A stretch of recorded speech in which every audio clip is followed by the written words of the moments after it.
MediaTech Ventures Community Spotlight brought to you by Insperity, powerful HR solutions with exceptional follow-through. HR that makes a difference. Hello, ladies and gentlemen, and welcome to another episode of Community Spotlight. I am your host, John Cesaro, president, co-founder of MediaTech Ventures, with the one and only Chris Howard, founder, CEO of the Rattle. Chris, how are you? I'm good, mate. How you doing? I'm fantastic. Thanks for asking. Really excited to have you on. We met very randomly, but not random. I think there's a lot of us in the community that are doing really good work in terms of really trying to revolutionize, if you will, the media industry. And there's a lot of different elements to that. And I had been actually teaching at Tile Yard and met John Eads. Right. And he said, "You need to meet Chris." And I said, "Great." So you and I met, it must have been 3 years ago now. I remember it was 2017. And I remember I completely forgot our first meeting because, not that it's forgettable, but because but it was like, I remember like John turned around and said, "Oh, I think he's trying to do what you're doing. Like, you got to be careful. You might not want to show him what you're making." And like, I remember not giving you a tour because John told me not to give you a tour. Oh, really? That's hilarious. Yeah, that's why you never saw the thing the first time you came. Email. Well, we did meet, to be fair, we did meet inside of the Rattle, but it was like the common area. Yeah, right? it was I remember. I mean, how can you forget two pirate ships docked outside of where the Rattle is? I mean, you don't see that shit in the U.S. So it was a sight. So fast forward. You have a very interesting background. You've got a doctorate in philosophy, computational physics, psychology. Psychology. But what's interesting though is, I guess what I'm really interested in is what pushed you towards the creative industries. So I guess it kind of started like when I was a kid. Like I was one of the weird kids, which was basically grew up in a kind of what we call a housing estate in the UK, which is kind of like super working class, poor area. And you had either a choice to be a bully or be a geek. And I'm weedy, so I decided to become a geek. And part of my geekiness was just trying to learn as much as I could about music and fell in love with writing, performing, making anything musical. And that just snowballed into my kind of late teens, early 20s, where I kind of toured around quite a lot as a singer-songwriter, had so many insecurities about whether or not I was good enough and all those classic artist things. And so my passion for the creative industries actually happened then, like ages and ages ago. But it was in my kind of like early 20s, when I was like 24, 25, that I kind of just went, I must be too ugly or something because this isn't working. Or I was really shit. I didn't know. It's one of the two. I couldn't work it out. But probably both. And I just kind of quit. I just stopped all of a sudden. And what I didn't realize, looking back now, like we were an independent band selling out the Clapham Grand in London, which is like 1,000 cap. And like I had no idea that was good because my understanding of good was, Rolling Stones, playing Wembley or kind of watching Foo Fighters sell out the main stage at Reading Festival. And that's what I thought was good. And so I was like, I'm not getting anywhere. And that's when I kind of panicked and just quit making music my life and went and did other stuff. And it was only kind of 3 or 4 years ago that I came back to music, like 10 years later. So was it the, because I think that's fascinating. Why not pursue a degree in the entertainment industries, right? Like why, it seems like you had a lot of interest there and then you're like, psychology and chemistry. Yeah, well, just like, I've never had any interest in the business of being creative, if that makes any sense. It's never been something that's Absolutely. kind of even remotely interested me. I don't even, actually, when I was young, I don't even think I even thought of it. It didn't even cross my mind. It was just at that time, I remember my dad used to be a fairly successful music A&R guy when I was really, really young. And then he lost everything because he just did too much drugs. And he ended up drumming into me that music's not a safe place to be. Music's not something you should ever do with your life. It's the most awful thing in the world. And so that was one of the chips I had on my shoulder. and probably a contributor to why I didn't continue an artist career. And but what I did do, one great piece of advice he gave, even though I hated it at the time, like he convinced me to do a degree in something completely unrelated to music, just in case I needed a backup. And I did an undergraduate degree in physics, and so I kind of leaned on that when I quit music and found myself at MIT, where I kind of completed, a PhD in computational physics and psychology, and then did a bunch of research and became a nerd. Um, and that ended up me kind of forming my path in the world of startups and entrepreneurship. And that was around 2009, 2010. That's that's awesome. I mean, it's funny how we always kind of come back to the passion, even though we didn't particularly pursue it academically speaking. Yeah, I'm not a big, And even despite the letters after the name, I don't really believe in formal education. I think I did it because sure. my dad made Well, me. yeah, I mean, and I took the less, I took the, my education was giving the finger, unfortunately, to my parents' advice and going on tour with my friends and just kind of Yeah, touring. you had a Um, massive career. I remember talking but about it. so this isn't about me, Chris. It's about you. So I want to talk a little bit about. So when we first met, you launched Mass Challenge in the UK. You've been a mentor Yep. at numerous places, including entrepreneur in residence at TechStars. But I'll Mm. never forget, and I thought it was a very interesting perspective when I talked to you about Collective at the time. And the Mm. idea of what MediaTech Ventures was doing. This was actually before we launched our incubator. Um, you had mentioned that it's just, you're frustrated that it's just way too saturated now of like this startup program. And you had actually said, you said there should be a decelerator. People just need to Yeah. slow down. Can you talk a little bit about that and how that kind of forced you to find your own solution? Yeah, that's wow. Yeah, so after I built a startup. It did very, very well for around 3 or 4 years, and then I tanked it because I was an idiot.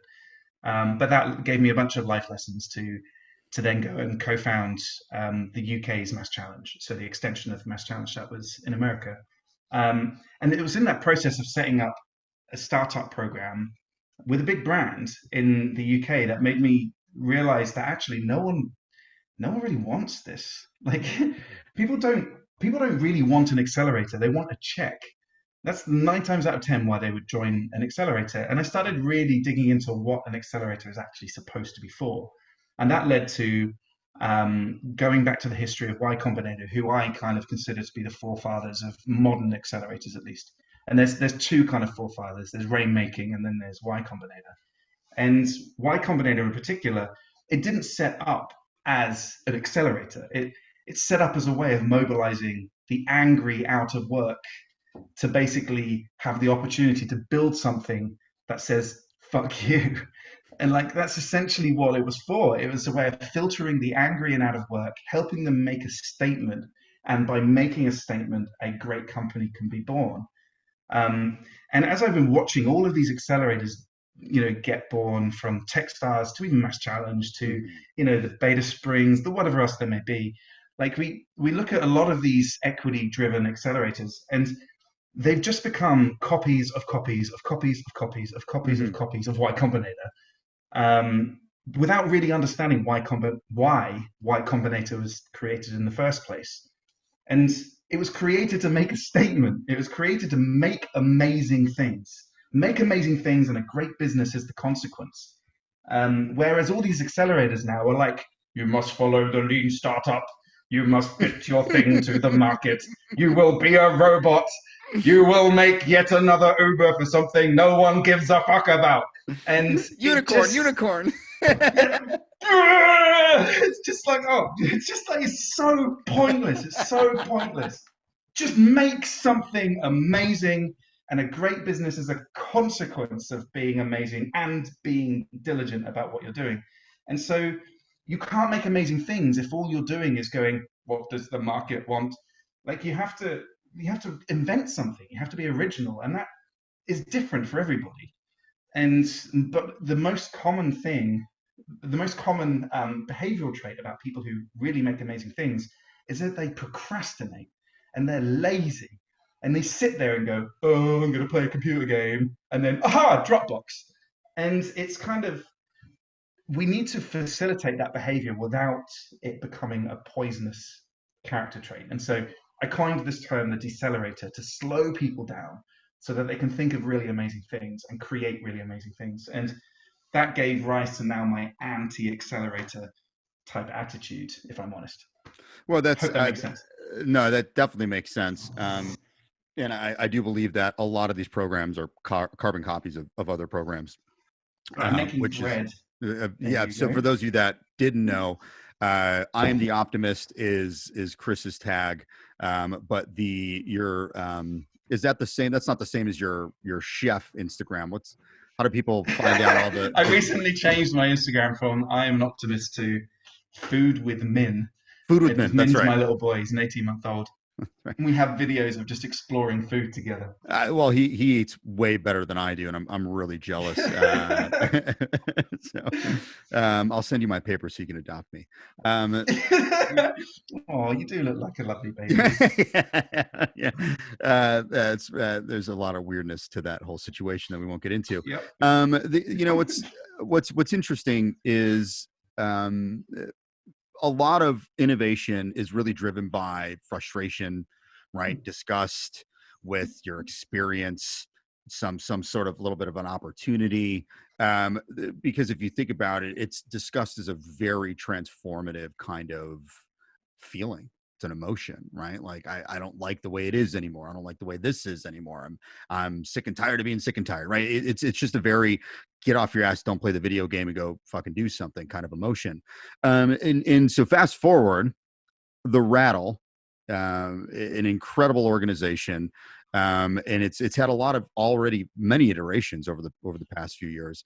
And so can you talk a little bit about what the Rattle is and a little bit of the history of the evolution from when you started off as kind of a co-mingling, co-working to now the model that you do have, which is a little bit more of a startup studio feel. Yeah, the Rattle's mission is to kickstart a cultural renaissance. And what we mean by that is we look at how new things get developed, whether it's in the worlds of music or whether it's in the worlds of startups. And much to the point I was making before, there's too much pattern matching. There's too much, I'm going to make something that fits the market. I'm going to make something that sells lots of records. I'm going to make something which piggybacks off Uber and does it again. And it's like, that's not culture. That's not, in my words, at least, in my opinion, sorry, it's not counterculture. It doesn't progress society's message. It doesn't make people think something new or behave differently or kind of alter their perceptions on their own previous belief systems to make their current belief systems better. And so I wanted to see if I can somehow, alongside my co-founders Bobby Bloomfield and John Eads, we wanted to basically put some stuff together to see if we can use the techniques of building a startup, but the moral principles of creating progressive art. See if we can marry those two things together to create a countercultural engine, an early stage countercultural engine. And that's what the Rattle was set up initially to do. But three chumps with kind of no real track record, apart from Bobby, no real track record in counterculture, we needed to win trust first. So we spent the first kind of year or two building an incubator, so to speak, in London and in Los Angeles, kind of safe spaces for artists and for inventors, so technology inventors, to basically make amazing stuff. Mm-hmm. But the byproduct of them both making it under the same roof is that they start sharing philosophies. And inventors have a very strong startup philosophy. Artists have a very strong countercultural philosophy. And they started to marry into new conversation, into new concepts, which is exactly what we hoped it would do. So, for example, some of our artists, not our artists, our members who are artists, started raising venture capital as a means to start up instead of going for an exploitative, ridiculously hideous record contract. And then our tech companies started looking at their products and going, yeah, this is really boring. I should actually make something which is fucking good. And so we started seeing these real behavioral changes. And that's exactly what we would hope to happen, but we didn't know would happen. So we spent 2 years creating environments for that behavior to happen. And because it did, we were lucky enough to raise a significant round of financing to then now test our business model and our business. So the business vision of the Rattle, not the mission or its purpose, but the business vision of the Rattle is to create a startup product for founders of counterculture. So a decelerator, something that invests in their ability to slow down, make something great, and then leverage the output of that to start a company. So we launched it privately at the beginning of this year, and we're about to launch it publicly next month. Hmm. It has a snazzy name, but due to some trade embargo with some rather popular magazine, we're not allowed to give the name just yet. But we are sorry, we are yes, we're announcing the thing that we've spent all of these years making within the next month. You know what that is That's because you've seen super the exciting. deck. Yeah. We won't. Yeah, we can. You're gonna have to find out on the next episode. No, But essentially, but like just to put it in a nutshell, if you're starting up as an artist, I don't believe that's any different to starting up as a tech inventor. Hmm. So we've created a product where, so long as your belief system is countercultural, we are the startup product to get you from 0 to 1. Isn't that the truth though? I always actually there's a lot of similarities between venture capital and record labels, believe it or Yeah, not. And just the people hate venture capital because the deals are strongly in the VC's favor, but the labels are actually even more exploitative. We won't get into details. That is a mm. whole conversation that requires bourbon and a lot more frustration. But Hey man, I'm 5 hours ahead. I can yeah, have right. it.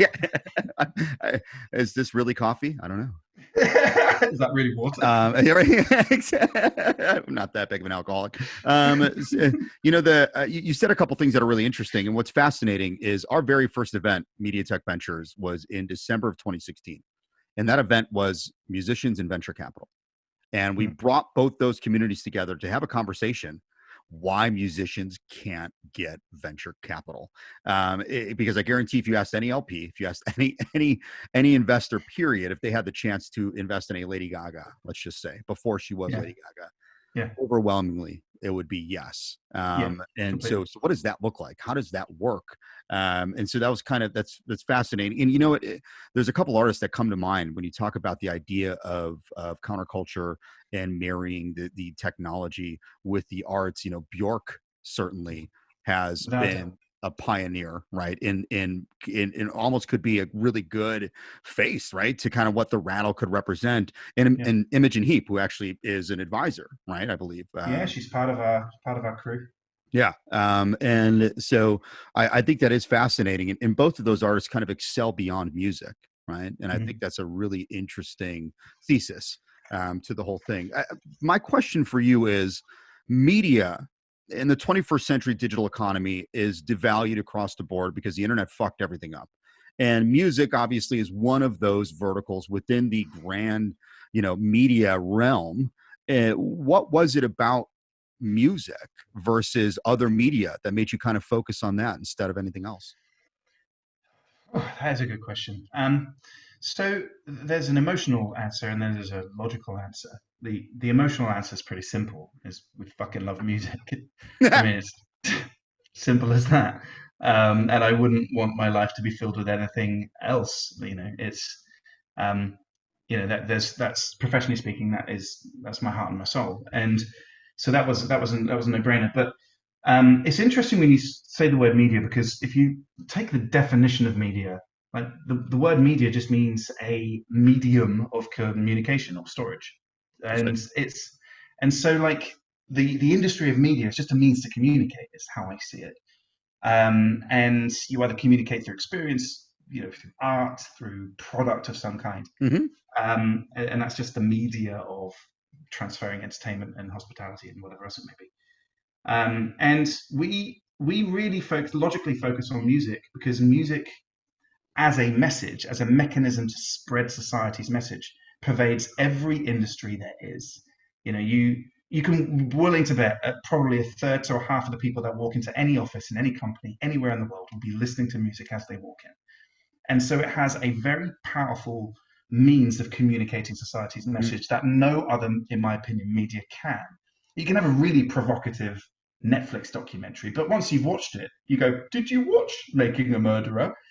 Oh, by the way, I just made some bread." And like it's all of a sudden, it doesn't create conversation in a way that music can create conversation. So as far as counterculture goes, the ultimate form of counterculture is in music.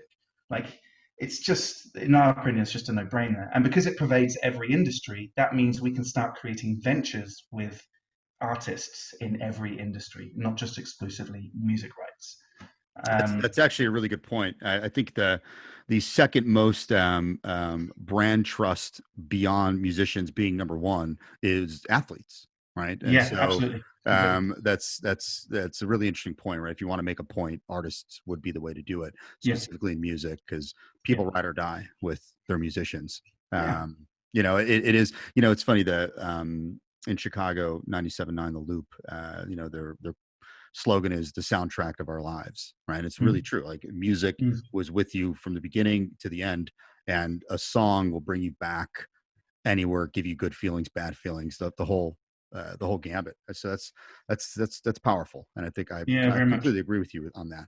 Can you talk a little bit about the evolution of the rattle? Right. I mean, you started off as this way to bring these two groups, tech and artists together to do something, to build stuff, Yeah, and then you got a little bit away from that, and well, in a sense of focusing a little bit more on how to really help what's growing inside of the rattle rather than getting people to the rattle. And I think it's a yeah. very interesting, I guess, discovery. And I'm kind of curious as to what led to that.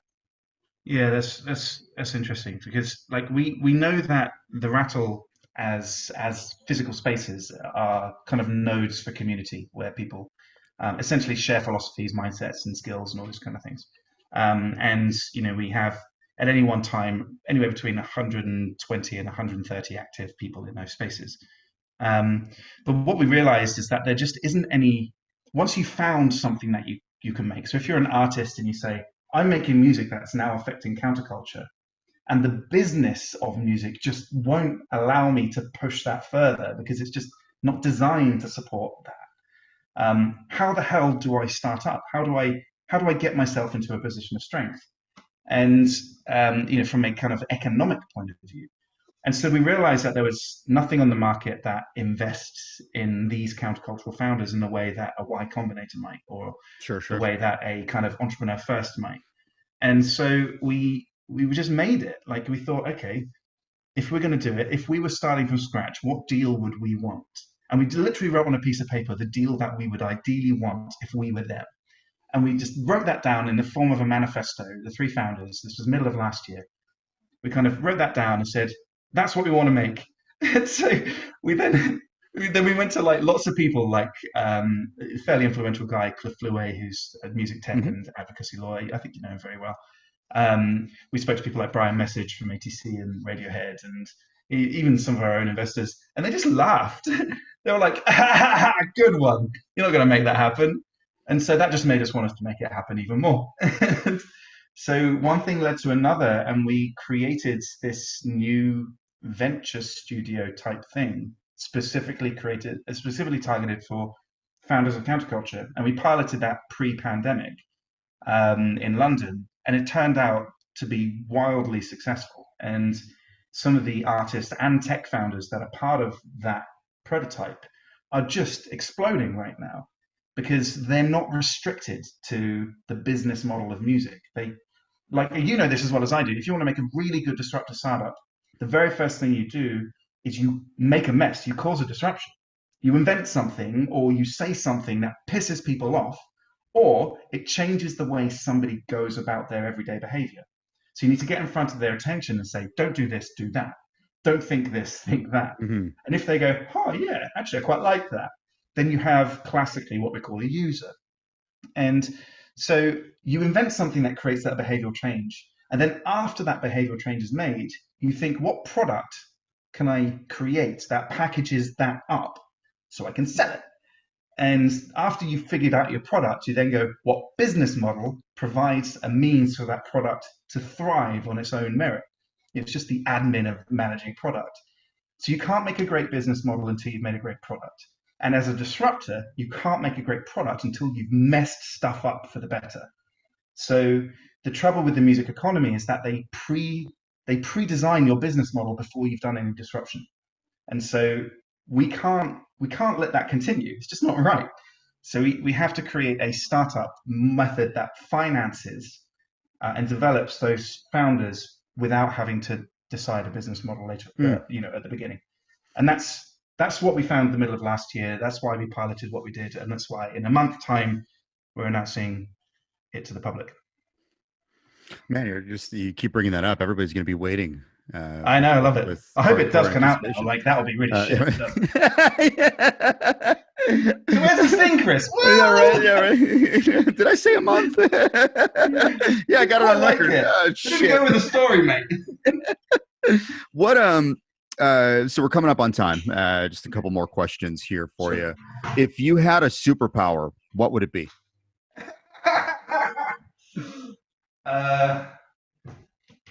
Oh God. If I had a superpower, the ability to say no. If I'm honest. It sounds so stupid, but it's a real pain point. If somebody says, hey, can you do this? I go, yep. Even if I can't do it, or even if I don't have the time to do it, just the capacity to say no would change my life, mate. If I had that, I would, yes, that's my superpower. If you want a classic superpower, maybe like, I don't know, growing some fingernails because I keep biting them. That would be awful for your teeth. You would just keep your teeth would go away after a while, right? Yeah. I'm the same way though, so it's completely fine. It's I want to get one of those fidget things. There's there's clicking things, and I talked to my wife about it, and she's like, "I'm not getting you that. I would never be able to be around you." You never know. Actually, it's a very psychologically speaking, they're very, very powerful tools for people who have a tendency to not focus very well. Oh, for sure. Yeah, no, I've got my own. Actually, I believe it or not, something people don't know about me is I shuffle cards a lot when I'm on calls. I always have cards like down below. Pick a card. Look like they're right here. Like, I bake bread, you shuffle cards, Yeah. I actually I'm getting pretty good with some magic tricks. That's another episode though. How do people get involved? How do people get a hold of you? And what is there anything that you would ask of the community? Yeah, sure. So if people want to get hold of me personally, it's just chris@therattle.com. If people want to know what the Rattle is, we've got a little bit of information online at therattle.com. But the best way to get to know us is to come and visit and to chat to our team, our wider network of kind of supporters and mentors, and even our members. So that's the best way. But if I was going to make an answer to the community, it's pretty clear. It's if you are bored of what you're making, stop making it and make something you're not bored with, because that's how great things get made. And too many people are following too much advice about how to be lean, how to make just things because the business world says to make it. Like, you will never make anything as good as the thing that you love the most. So please create amazing things. Actually, one more question, and thanks for bringing that up because it actually sparked this. What are some resources, right? So if I'm one of those people, if I want to create counterculture, if I want to do these things, what were some books or podcasts or movies or whatever forms of media that really kind of inspired you and that maybe you kind of go back to? That's a really interesting question, and it's far more loaded than I think you realize when you asked it, because I'm personally not a fan of, I don't read a lot of business books, and I don't read a lot of things, and I don't find a lot of inspiration in what other people say. Like, I'm just not that kind of character. And that doesn't make me right. It's just, I don't find inspiration in those places. What I found to be really well for people who can't help but try and understand the way the world works, which is my kind of just plague. I can't help it. If I say a door, I have to know how it works. So it's that dumb. For somebody like me, what I find is that there's psychology is my friend. That's why I studied it. It's because if you can understand how people think, you can create and invent ways in changing behavior for the better. And so if I was to recommend anybody in the world of startups or anything else, if you want to find a way to thrive, Psychology books. An author I really love is Richard Wiseman. His work is he's the pioneer of a field called quirkology, which is a behavioral economics kind of side offshoot. Incredibly powerful in things like pitching, in terms of creating relationships, understanding how to create community and environments. So if you're somebody like me, psychology is your friend. If you're more generally a countercultural kind of innovator and thinker, my opinion is don't act like a charity. So, because you're not a charity, I hate the fact that artists are treated like charities. Yep. So go to companies and say, I make music, how will it help? And you'll get the best advice you've ever heard, because no one else will give that to you. Awesome. Well, hey man, we could talk for hours and days, Yeah. but I think we'd be the only ones that would enjoy it. So thank you for being on the show again, Chris Howard, CEO, founder of the Rattle. Make sure to check them out. Thanks to Insperity, our partners, for allowing this to happen, making it work. And if you know anybody else in the community that should be on the show, should be spotlighted, let me know. John at MediaTech.Ventures. We're always looking for very interesting people doing very interesting things. And we'll see you next time on Community Spotlight. Thanks, everybody.